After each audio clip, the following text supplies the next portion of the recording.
My name is Maaike. I'll be talking to you for the next about 1.5 hours about how to turn waste into wealth. And if you have any questions, please raise your hand. There's going to be room for an extensive Q&A session in the end. So if it's not super urgent, please hold the question, then we have time in the end to answer that. So what I will be talking to you about today is first a little bit about myself and about my company, which is called Excess Materials Exchange.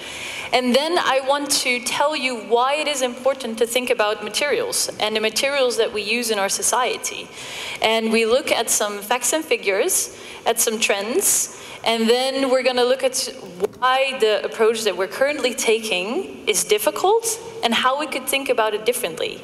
And I'm going to give you plenty of examples afterwards to hopefully inspire you to do something for yourself. So enjoy.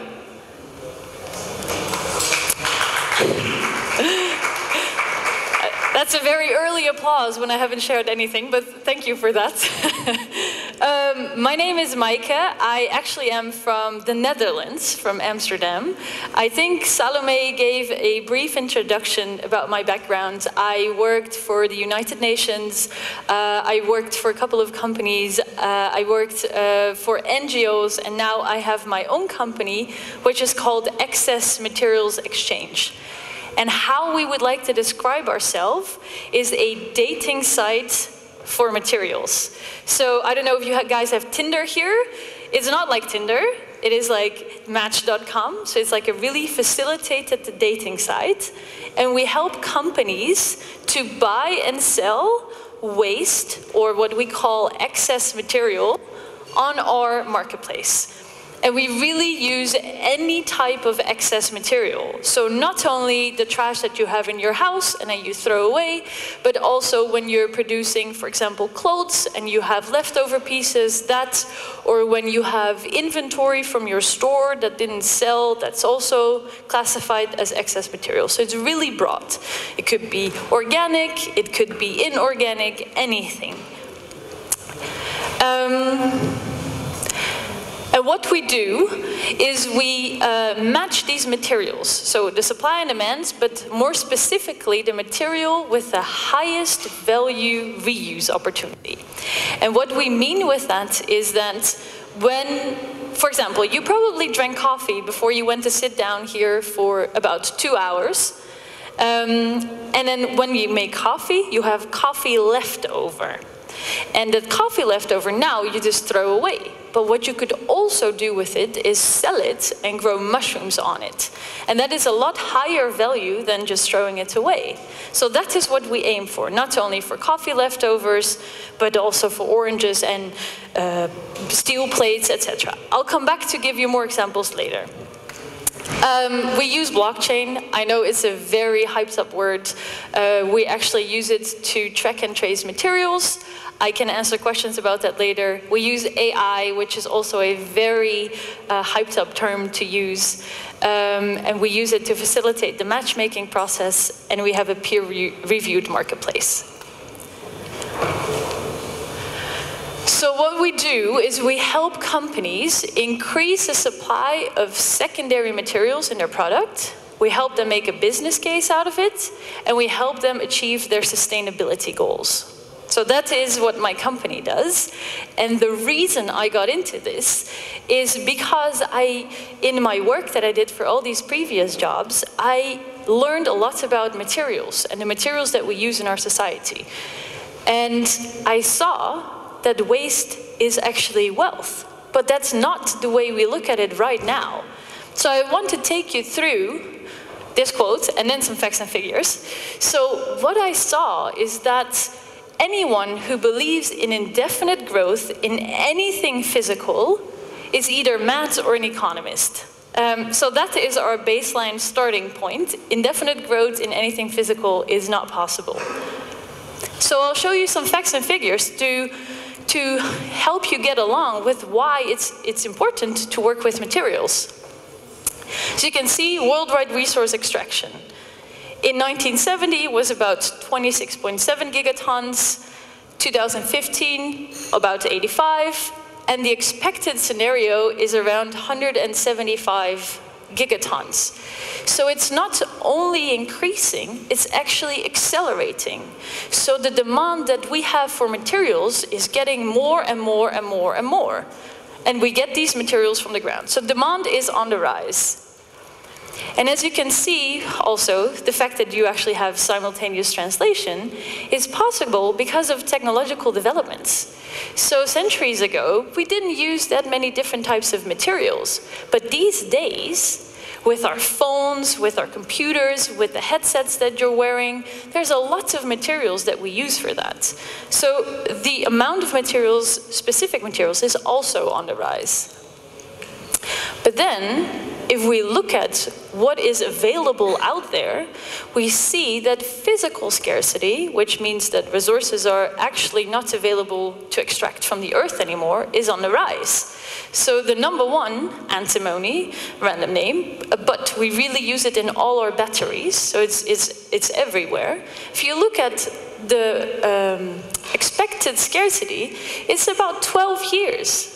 So in 12 years from now, it won't be available anymore unless we do something. That is very short, a very short amount of time for something that we use in our everyday appliances. And besides physical scarcity, there's also political and economic scarcity. And what that means is that these materials, they're not in the ground everywhere. Here in Georgia, you have copper, but a lot of the specific materials that I showed you before are only available in mines in China. And China, at this point in time, as you know, is acting up and thinking like, oh, let's close the border for the export of this material, or let's do it differently. So then it might be harder to buy these materials from this country. And that is political scarcity. Or because of a war, a mine might be inaccessible. There could be all kinds of reasons. Either way, there is scarcity of materials. That's the point. Some other materials that are scarce.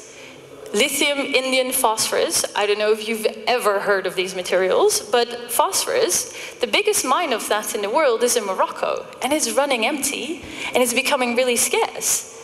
But you know where the biggest source of phosphorus actually is? In our own feces. So what we could do is mine our own feces, and then the problem would be solved, but we're just flushing it. We're actually flushing gold through the toilet.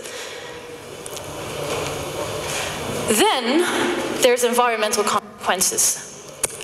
So mining is actually a really energy, water, intensive process. And you need to put in a lot of these things in order to get a little bit of ore out of it. And the consequences of that are quite grave for the ecosystem. As you can see, the landscape looks like this. There's no trees, there's no animals, and the beautiful blue pool, that's actually toxic. So the moment that starts leaking, the river below is poisoned, and all the fish will die, and it will end up in our food. So mining and extracting all that is grave business. Then, what are we using? Well, there's something called Earth Overshoot Day. And what that means is that they have indicated a day in the year when we have used up all the resources that the Earth can renew within that year. And unfortunately, Georgia is not on it. The Netherlands is also not on it. But the first one is Qatar. I mean, in the desert, on February the 9th, they had already used up all the resources that were available for that whole year. So we're using a lot. And then I want to tell you a bit about the impact of urban areas. So by 2050, the majority of the world's population will live in urban areas, about 80%. 75% of the world's GDP, 75% of the carbon emissions, and 75% of the consumption of the world's resources is in urban areas. So this is interesting to keep in mind. If we actually want to do something about this, urban areas are a really good starting point. Because, and I love this picture, maybe I'll tell you I'll tell you first, and then I'll let you guess what this picture actually is. But because the biggest stock of our resources is already around us. We've mined so much and we've extracted so much that here where we are in the building, the rocks, in our phones, in our headsets, in our computers, in our chairs, in our clothes, all the resources are already there. And we're not doing anything with it. So this is very important to realize, that everything is around us and we can do something with it.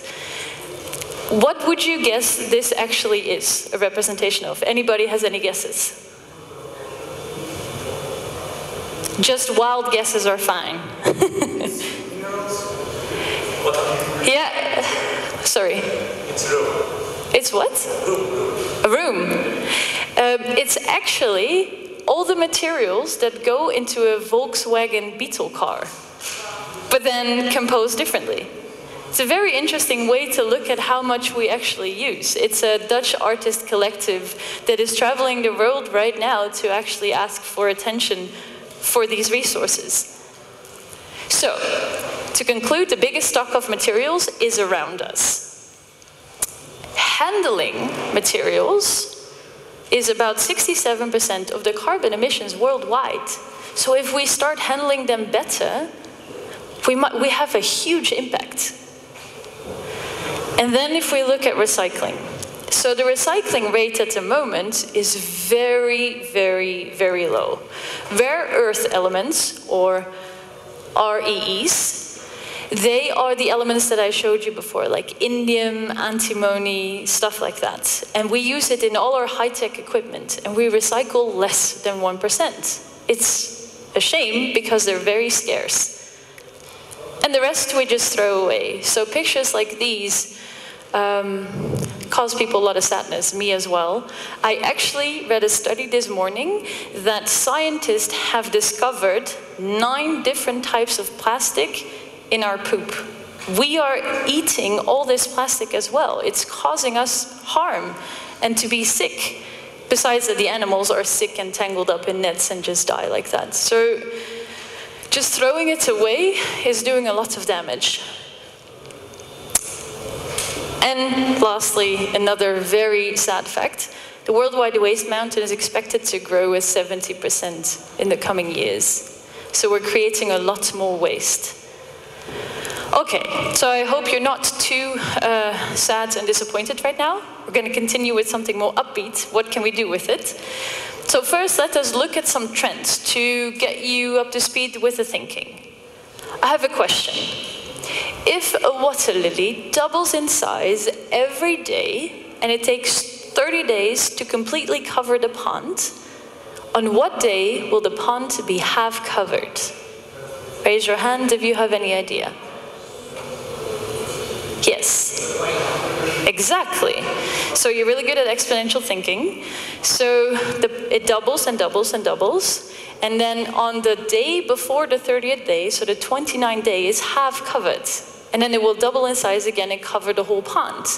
And do you also know what happens on the 31st day? Does anybody have any guess what happens on the 31st day? Yes. Sorry. My Georgian, unfortunately, is non-existent. I apologize for that.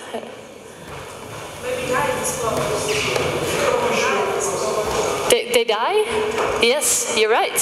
You're right. So she had the right answer. I don't know if he still wants to say something. 먹어대봐.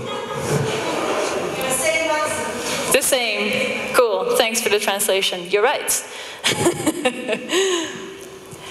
So what happens on the 31st day is that the pond is completely covered. But the water lily needs resources to grow. And the resources are not available anymore because it covers the pond. There's no light coming in. And what happens is that it just crashes and the water lily will die. So an exponential growth pattern, doubling in size every day. When it has achieved the maximum size, it crashes. And unfortunately, if we look at socio-economic trends, and if we look at Earth system trends, we see the same pattern happening. So what happens? the population is growing exponentially. So you have the same curve over and over. GDP is growing exponentially. Carbon dioxide emissions are growing exponentially. Transport need is growing exponentially. Nitrous oxide, methane emissions, it's all growing exponentially. So if you know the story about what happens with an exponential growth and you're getting to the max, it's crash and burn, this is actually quite intense. So there's a research group in Sweden that's called the Resilience Institute, and what they have done is something very interesting. They have looked at Earth system boundaries. So they have identified 9 different areas that are critical for human life to survive on the planet. And they have 3 layers in that. The green layer is we're still safe. The orange layer is very hard to return from. And the red layer means that we're fucked, basically. So if we look at this and we see at the top biodiversity, it's really red. And what's happening right now is that species extinction is happening at a rate 1,000 times faster than it usually happens. It's terrible. Why is that? We live in a linear economy. What does that mean? We mine something from the earth, we make it into something, we use it, and then when we're done with it, we just throw it away. And then it ends up in a landfill, or we burn it, and it pollutes around us. We just saw that. 95% of the material value is lost. We put a lot of energy and water and things in it to make the product, and we just throw it away. We don't do anything with it, which is really a waste and a wasted opportunity, because all this value could also be financial value. And then we see a circularity gap of 19.9%. So this means, and I have a very interesting diagram for you, that in the world we only recycle 9.1% of the materials. And this is what I do with my work, and I get super excited about this, and I'll try to explain to you so you get equally excited. It shows all the materials that we have in the world. Oh, I'm ruining this. And it's classified in different types of materials: minerals, metals, fossil fuels, and biomass.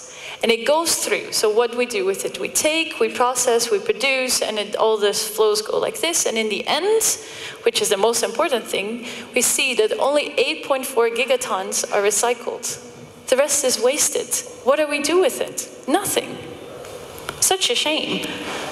Especially if we know that all the materials are getting scarce and we need them. Also, demand is expecting to grow even further. This really blew my mind. Cobalt is a metal that we have in our phones and computers. It's expected to grow by 35,000%. 35,000%. We don't have that at all. It's not available in the ground. So we need to get it from somewhere. And it's already in our phones. But now we're just throwing it away. Business opportunity there. In Europe, they did a calculation, the Ellen MacArthur Foundation did that. They looked at 3 sectors: textiles, food, and automotive. And they saw that we lose 1.8 trillion euros by not recycling, by not closing the loop, by not creating a circular economy. Can you imagine the amount of money that you could make if you actually start recycling things also in other sectors? It's a lot. There's a business opportunity there. So where do we want to go? Well, luckily there's people that thought about this. And we want to go from this linear economy, which is all the way over there, where you just throw it in the trash, not to a recycling economy. I mean, it's a little bit better, but as you can see, you loop it maybe twice, maybe 3 times, but it still ends up in the trash. What you want is you want to have materials in your economy that you can loop endlessly, and there is no trash anymore. That is where we want to go. And that is what we call a circular economy. This is one of the many definitions. I mean, it's like with the concept of sustainability. Everybody has a different definition to it, but it works. And the basis of this definition is that our economy works like a tree in nature. So if this tree grows, takes up nutrients, gives out oxygen, when it dies, it falls down, there's other organisms that use and feeds off this tree, and it regrows. It's a closed loop, nothing is wasted. So we want that for our own economy. This is an interesting way to look at it. This just got invented in the Netherlands as well. And the Netherlands tries to position itself as a front runner in the circular economy. I'm not too sure to what extent we can credit ourselves for that, but at least a lot of people are interested in this topic. And we call this the value hill. So you see right now, it's on that side, we go from extraction to processing, and every time we add more value, so it gets higher up the hill. And if you think about your iPhone, for example, you extract some materials and you buy them maybe for 5 cents. But eventually you pay hundreds of dollars or lari for this phone. So the value gets more and more and more until you throw it away and all the value is destroyed. So what you want to do in a circular economy is here. Reuse, refurbish, remanufacture, and recycle. So make sure that all the value that you created in all these steps, you encompass that value and you can use it again.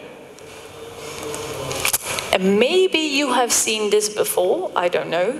It is a very famous diagram from the Ellen MacArthur Foundation. And what they have done is they have shown how or what a circular economy could look like. And there is, in green, biomass or biomaterials, and in blue is like metals and minerals and things you can recycle. And they wanted to loop endlessly. And it's basically the same thing as the value hill, but it gives you an idea of what you could possibly do with the materials. Loop it back constantly. So, why isn't what we're doing right now not really working? So we have many ambitions and goals and standards and certificates, and I mean, I'm overloaded. If I go to a supermarket in the Netherlands, I have no idea what I'm supposed to buy anymore. So one thing is better for the life of the chicken, the other is better for the environment, the other is better for the people. Nothing really seems to combine it, and I'm completely lost about what to choose. So there is so much out there that you cannot compare with each other, that it's just a galore of more and more and more. And it's all good intentions, but it's really causing a lot of chaos. And what we actually want is absolute decoupling. So what all these initiatives are saying is like, I want to reduce my carbon emissions compared to the year 2000.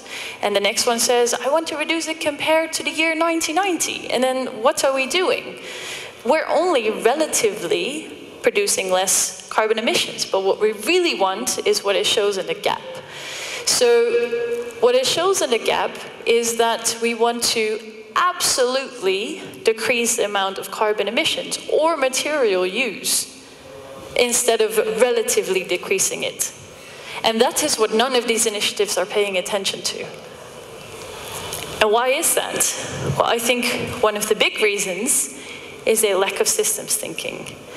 And systems thinking is best described, for me, by this. And what you see here is a group of blind men that feel an elephant. And then one feels the tail of the elephant. It's like, yes, I have a rope. And the other one feels its paw, and it's like, oh, it's a tree, it's a tree. And the other one feels the ear, it's a carpet. And the other one, the trunk, and it thinks it's a snake. So they all have a different part of the elephant, and they identify it as different things. But none of them see that it's the elephant. And this is how we go about all these things that are out there, all these SDGs and standards. They're great, but they identify one little thing. And I'm not saying it's bad, it's better than nothing, but there's a bigger picture to it, and we're missing the bigger picture. So, I want to run you through some examples. Oh, actually, I want to give you the definition. So we are also a system. Like, how you define a system really depends on where you put the boundary. Our body is a system. Us sitting here is a system. a hospital is a system. The Earth climate is a system. So you can make it as small or as big as you want. But what is important that you are aware of where you put the boundary. What is included in the system? Because with the elephant, they only included the paw, and they thought, oh, it's a tree. They forgot the rest of the system. So you really need to pay attention. Do I have everything that's incorporated in the system that I want to address? Because that's what you're working on, a goal. So, an example of systems thinking gone wrong, where people forgot about this, is cane toads. So these toads are actually poisonous and not very nice, even though this fella looks pretty sweet. And this is an example from Australia. And beginning of the 19th century, they were producing sugarcane. And they had a problem with little beetles. They were a pest on their sugarcane plantations. So they had seen in Hawaii, they were also producing sugarcane, and these toads were eating the beetles. They thought, oh, 1 and 1 is 2, great. So they went to Hawaii, bought some of these toads, and came back and put them at the plantation.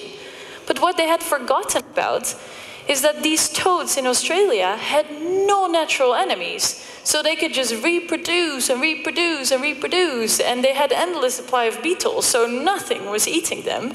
And now, I saw videos of this, if you want to Google it, it's crazy.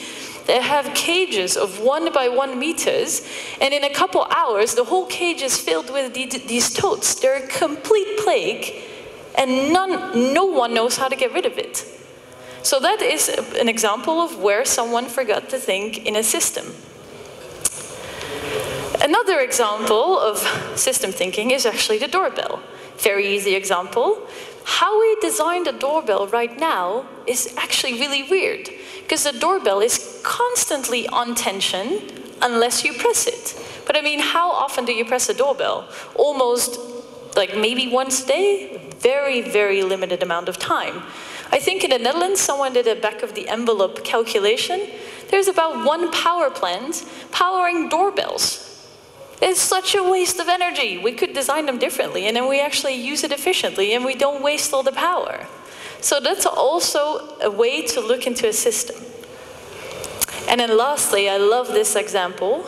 It's about efficiency versus effectiveness. And this is a picture taken in China. And what we think very often is that we have a transportation need. I want to go from A to B. So you all came here, and you came here one way or another. And what we did very often the last couple of decades is buy a car. And then we go into the car, and then we go to the place that we want to be. And then we're with the family, and everybody has to go to a different place for work, so maybe if you're lucky, you buy 2 cars. So then we end up with usually 1 person in a car and a lot of cars. So then the government, oh my God, everybody's stuck in traffic, I'm late, 1.5 hours, we have to do something about it. Now what they do is they make more roads. So then I don't know how many lanes there are here, but there's an incredible amount of lanes here, which they built thinking that it would speeding up the traffic. But it does not. That is efficiency, creating more roads to accompany the cars. What would be effective is if they start taking measures for car sharing, for example.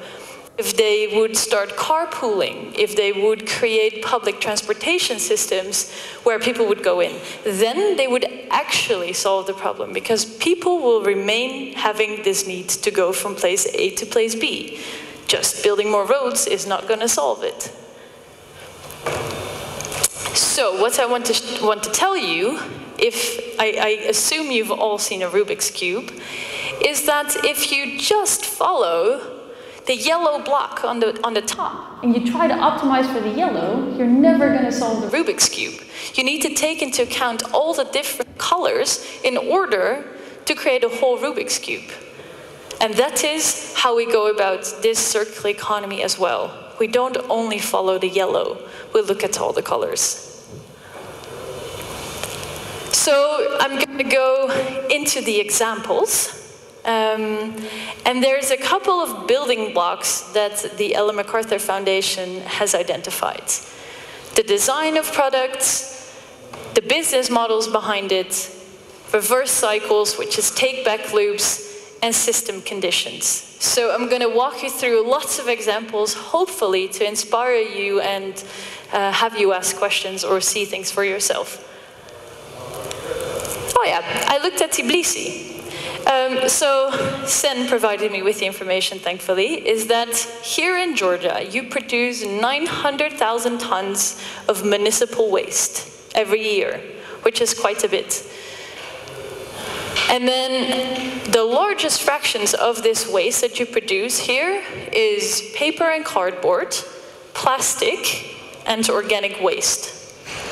And I'm going to walk you through a process of the thinking that we apply in the Netherlands to actually make a business case out of this. Instead of just thinking, uh-oh, we have a lot of waste, what are we going to do with it?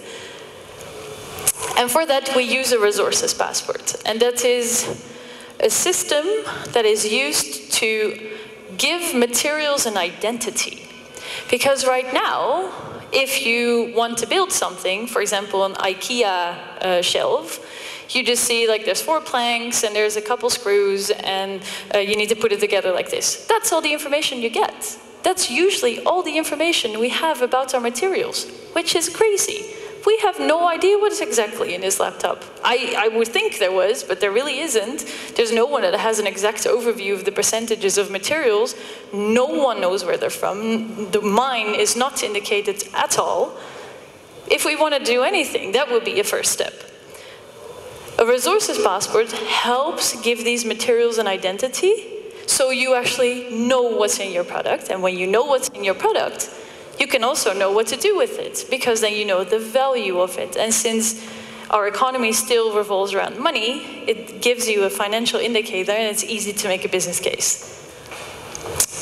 So for a laptop that looks like this, it enables tracking and tracing, better decision making, and eventually you can cross-sectorally exchange the materials. Waste is wealth. So going back, I actually want to give you an example of how we went about this in the Netherlands before I go back to Georgia. So we are known for our tulips, I think all over the world. So what we do before we export the tulip balls is that we grow them like this, and then we cut off the flower heads, and only then can they be exported. They have to flower once. But all these beautiful purple flower heads are wasted. And at this point in time, the growers, they have to pay money to get rid of it. It's a lot of money you have to pay for all these kilograms. So instead of wasting them, we found a process where we can convert these tulip head colors into pigment for paint. So now that's organic paint. And if we take the whole tulip market in the Netherlands and we convert that all into paint, then that would be a market of 88 million. I mean, it's a ballpark figure, and if economy starts into play, the price will decline, but still, it gives you a ballpark figure of the amount of money you can actually make with something that's wasted. So for you guys, separation of municipal waste would be actually something that's quite interesting. Let's take orange peels. They make up a very big part of the organic waste. And what we have seen is that you can turn these oranges into clothes. You can actually make fibers out of it. Super cool. I'm not wearing it, but it is possible. And then you can loop that endlessly, which is a great example. And instead of paying for your oranges now, you would get paid, and you would actually have a really cool product. Another thing that you can do, which is less interesting than clothing, but very necessary, is that you can take something from the peel that is called pectin, and that sells for about 1,000 euros a ton, which is a lot of money. And we use that to make pills for medication. So there's things you can do with these oranges that you now just throw away. Coffee is another one. There's a company, and I really love this company, that makes coffee cups from coffee leftovers. So now you make coffee, you throw away the coffee leftovers. What they do is they turn it into fibers, which make the paper cup. Then they turn it into bioplastic, because otherwise if you have paper and you put coffee over it, it would just crumble in your hand, which is very inconvenient. And they make ink out of it. So you can even print your name or whatever you want on the coffee cup, and you have a whole coffee cup made of old coffee leftovers. Steel is also a big waste product.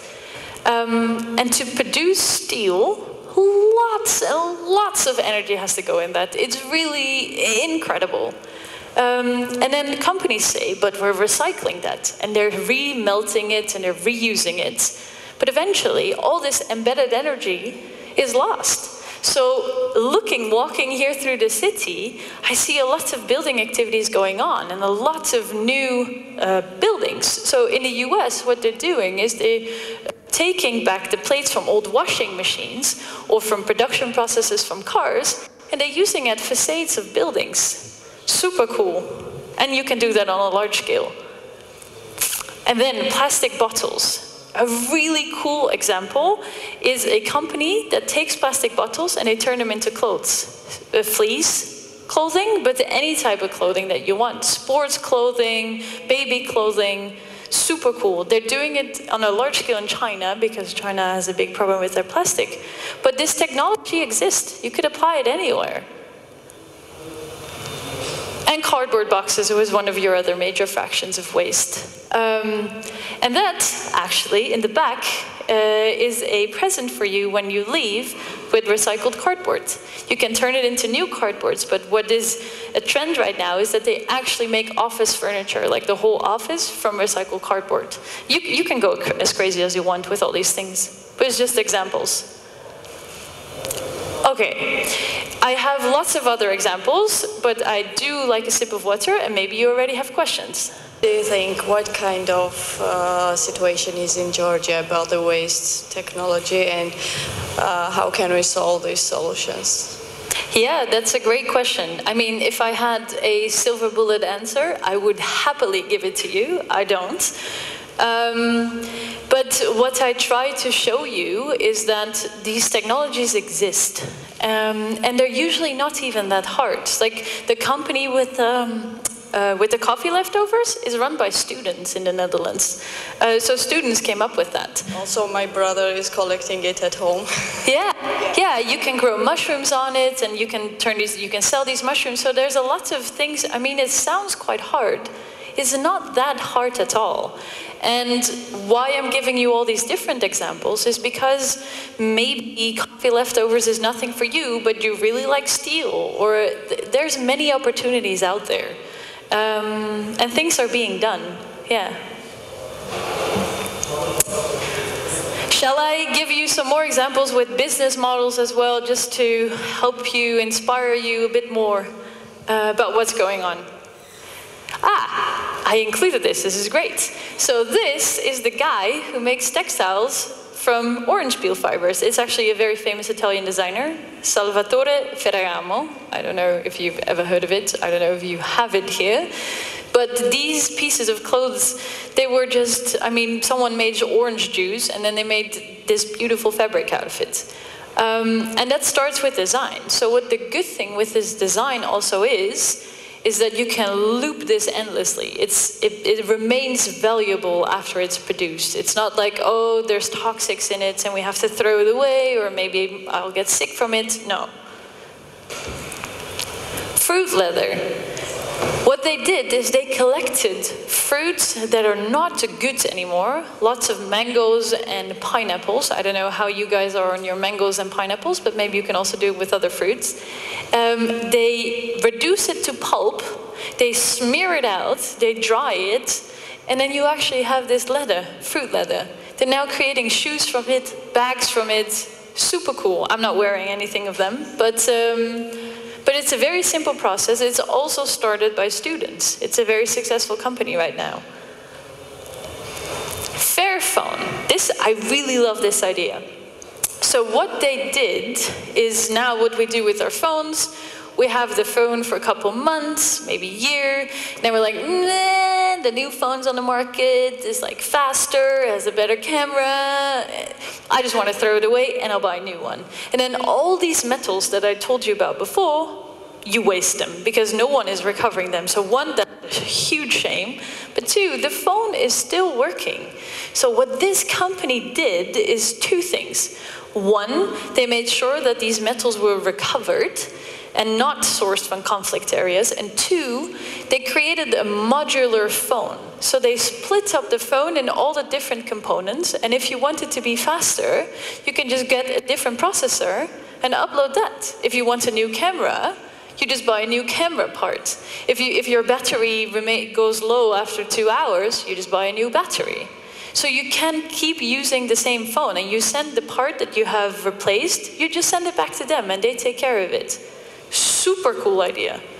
And this phone is just sourced from an open source phone profile. They did not invent a phone from scratch. They had no idea. But on the internet, hallelujah to the internet, you can just find how to make a phone. They just use that. And then they designed it a little bit to their liking, but super cool idea. They're doing really well. You can order it online, actually.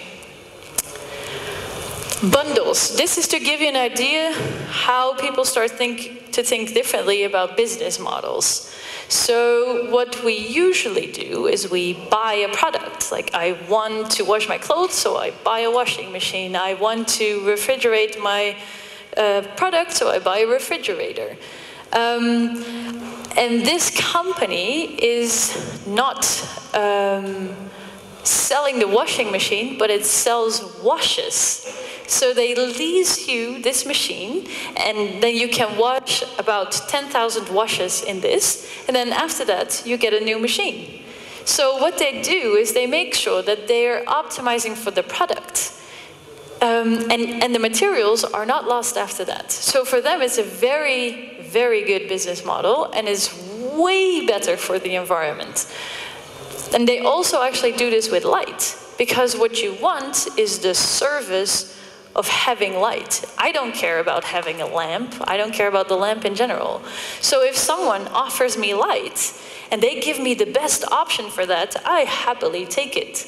Which is a very different business model than just going to the supermarket and purchasing the cheapest light that I can. And then it's very often, it's a bad type of light and it's not an LED, because LED is a bit more expensive, and you don't get the efforts of the energy savings and hence the financial savings back after a couple of months. So then with leasing these lamps, you have the effort or the benefit of this investment up front. It's great. I love this model. Then a water purification company in the Netherlands.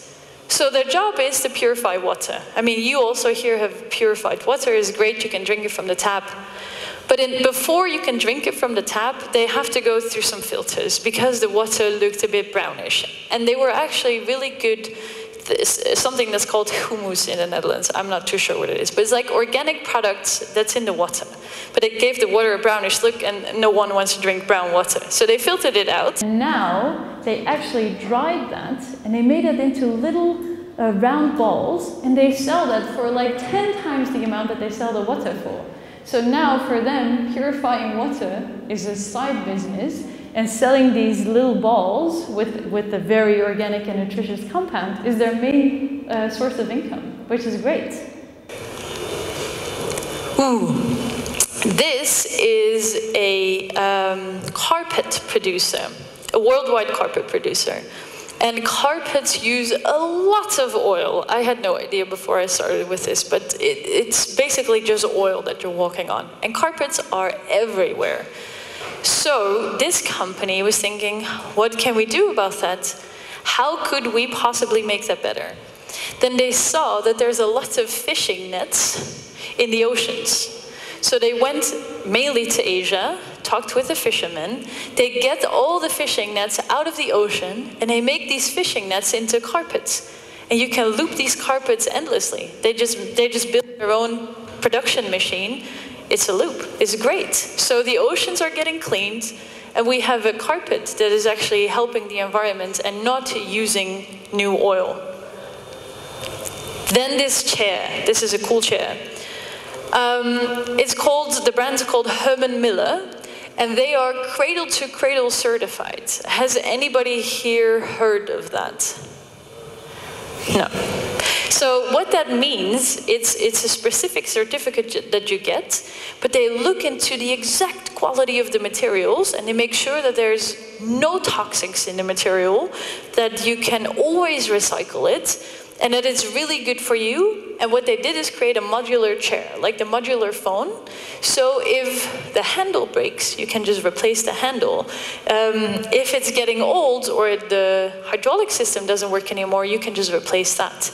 And in the end, what they did, if you don't want to use a chair anymore because you don't like it, which is very usually the reason why we get rid of stuff, then you can bring it back and you get 100 euros back. The interesting thing, though, is that people didn't do that. People didn't care about the 100 euro. So they were thinking, why don't people care about 100 euro back? It's a very expensive chair. They invested a lot of money in getting the quality of the materials right. Why wouldn't they have their money back?